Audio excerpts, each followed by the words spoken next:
गाना देखे खातिर हमार चैनल के सब्सक्राइब करी और बेल आइकन के जरूर दबाई। बोली बोली सरस्वती मैया की।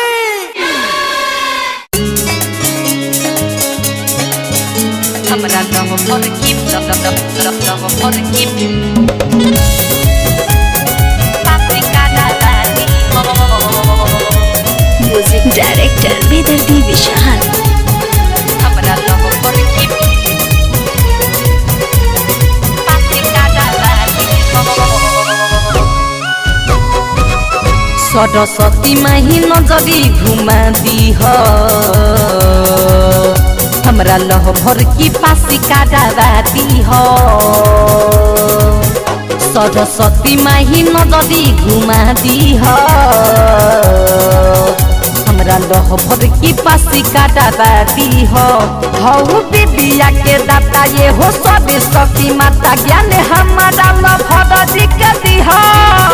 कहता मी हाथ जोड़ पढ़े में कम जोड़ सुधी उनका दिमाग रखली हो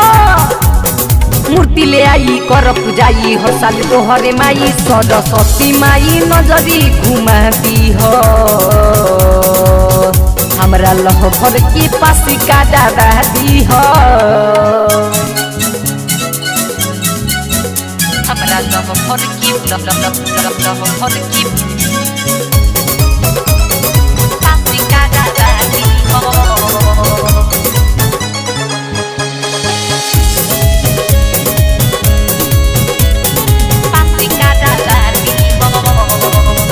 बड़ी मोटरिक में रहनी न ध्यान लगैली हमरे चलती उठी के से पढ़े नहीं पई बड़ी मोटरिक में रानी न ध्यान लगैली हमरे चलती उठी के से पढ़े नहीं पई निया डाइल परीक्षा उनकर माई का लिखिए समझ में न आवे सरस्वती माई नजरी घुमाती हो हमरा लह भर की पासी काटी हो सरस्वती माई नजरी घुमाती हो हमरा लह भर के पासी काटी हो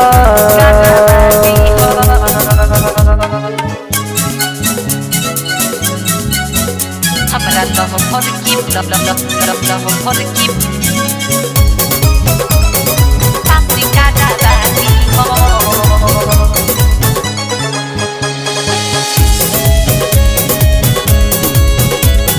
पात्रिका डालानी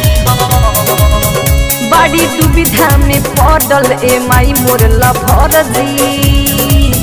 राइटर सोनी सरगम के बाटे तने हो अडजी